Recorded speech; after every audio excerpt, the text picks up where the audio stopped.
Olá, irmãos, graça e paz.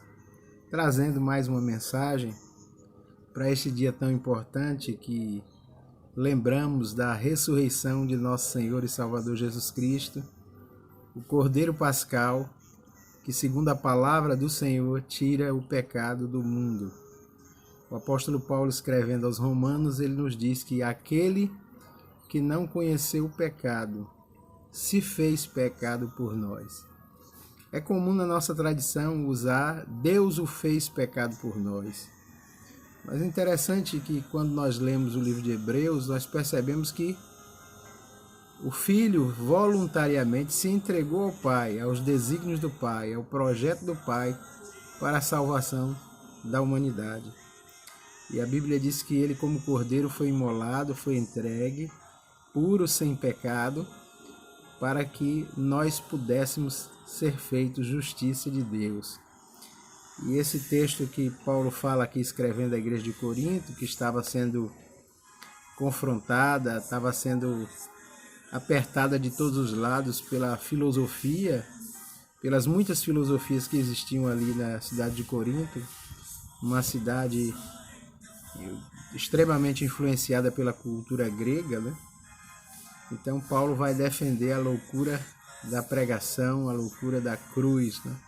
Que ele diz que a cruz é escândalo para os judeus, loucura para os gentios, mas para nós é o poder de Deus, que trouxe salvação até nós.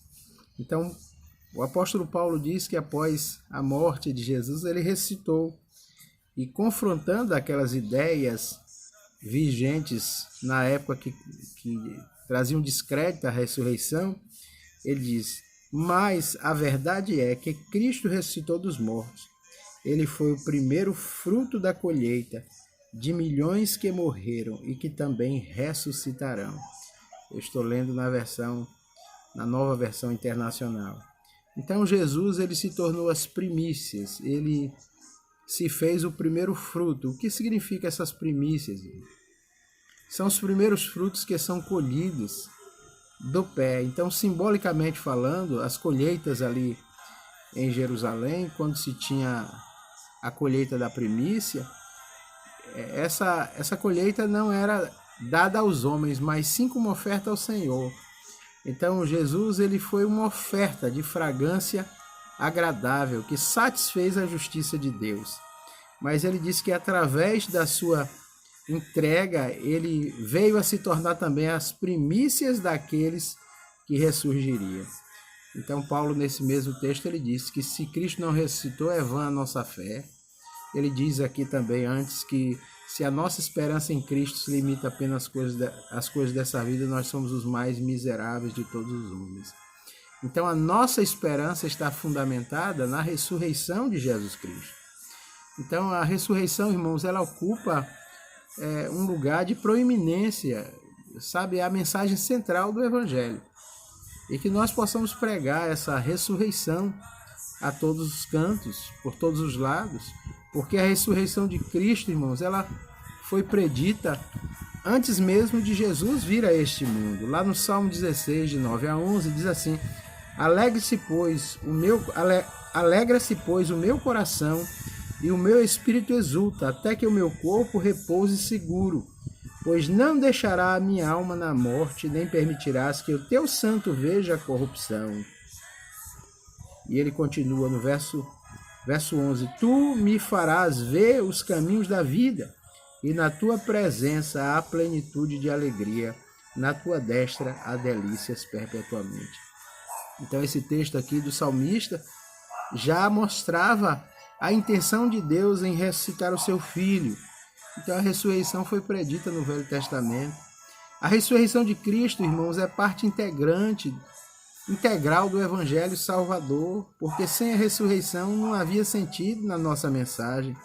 Lá em Atos 17, verso 18, diz assim: E alguns dos filósofos, epicureus e estoicos, contendiam com ele, havendo quem perguntasse: que quer dizer esse tagarela? Ou outros: parece que pregador de estranhos deuses, pois pregava a Jesus e a ressurreição. Esse episódio aconteceu lá no Areópago ateniense, quando Paulo estava dizendo para aqueles homens que Deus havia ressuscitado seu filho, o único Deus, o Deus desconhecido, que eles não conheciam, se revelou na pessoa de seu filho Jesus Cristo e marcou o dia de que ele voltaria para trazer as nações a juízo. Eles não acreditaram. Então, irmãos, a ressurreição precisa ser pregada hoje. Nós precisamos falar daquilo que a ressurreição de Cristo fez em nós, trouxe essa mudança bendita, essa transformação bendita que aconteceu em nossos corações. Em último lugar, a ressurreição de Cristo garante a redenção a ressurreição de Cristo garante a redenção presente e a ressurreição futura. É interessante que nesse mesmo texto de Paulo, escrevendo aos Coríntios, no capítulo 15, verso 12 a 19, ele diz o seguinte nesses textos aqui. Ele diz: se a mensagem é que Cristo ressuscitou dos mortos, como é que alguns de vocês dizem que não há ressurreição de mortos? Se não há ressurreição dos mortos, então Cristo também não ressuscitou. E se Cristo não ressuscitou, então a nossa mensagem não tem valor algum. E a fé que possuímos também não tem nenhum valor. E nós somos culpados de mentir a respeito de Deus, porque temos afirmado que Deus ressuscitou a Cristo. Se é certo que os mortos não ressuscitam, Deus também não ressuscitou a Cristo. Porque se os mortos não ressuscitam, Cristo também não ressuscitou. E se Cristo não ressuscitou, a fé que possuímos não vale nada. E vocês ainda são culpados pelos seus pecados. Se é assim, os que morrem, crendo em Cristo, estão perdidos.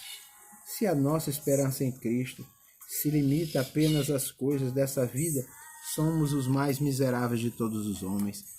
Mas no verso 20 ele diz: mas, de fato, Cristo ressuscitou dos mortos e ele se tornou o primeiro fruto da colheita de milhões que morreram e que também ressurgirão. Pois assim por meio de um homem veio a morte, também por meio de um homem veio a ressurreição dos mortos. Assim como todos morreram com Adão, também todos voltarão a viver por causa de Cristo. Irmãos, que mensagem abençoadora. Cristo garantiu a nossa redenção. Cristo venceu onde Adão falhou, porque Adão falhou, desobedeceu a Deus. Mas Cristo foi obediente até a morte e morte de cruz. Então o simbolismo da Páscoa é esse. Cristo morrendo por nós, se entregando como oferta viva em nosso lugar, nos libertando da morte, do pecado, da condenação eterna e nos dando uma esperança viva de que um dia descansaremos eternamente na sua presença. Irmãos, isso deve encher o nosso coração de alegria. Sabe, ontem eu estava ouvindo uma mensagem, e tem muitas mensagens hoje de vídeo que as pessoas dizem: Cristo, tem um grupo que está dizendo que Cristo vai voltar dia 17. Eu não sei se ele vai voltar dia 17 de abril. Também não sei se ele vai voltar amanhã ou voltará daqui a alguns dias. Mas nós devemos viver, irmãos, como se esse dia fosse o último. Como se amanhã, no dia de amanhã, Jesus Cristo voltasse. Eu temo dizer que quantos cristãos hoje estão alheios e despreocupados em relação à vida eterna. Sabe, o Cordeiro que morreu e que ressuscitou é o mesmo que diz a palavra descerá das nuvens, com brado, alarido e voz de arcanjo, como diz a palavra, a trombeta de Deus soará, e os crentes, os salvos, os servos de Jesus Cristo ressuscitarão ouvindo a sua voz. Irmãos, isso é alentador demais. Que nós possamos continuar nesta viva esperança. E o que eu queria dizer é o seguinte, que tantos grupos hoje erram, né? Marcando data para a volta de Jesus. Mais uma coisa que me chamou a atenção, eles estão com foco na volta de Jesus. Isso não significa que eles estão certos. O grande erro deles é marcar data. Mas eles estão focados na volta de Jesus. Sabe, eles não estão olhando para bênçãos materiais, não estão preocupados se a vida deles vai acabar amanhã. às vezes abre mão de tudo, quando muitas vezes nós não queremos abrir mão de nada.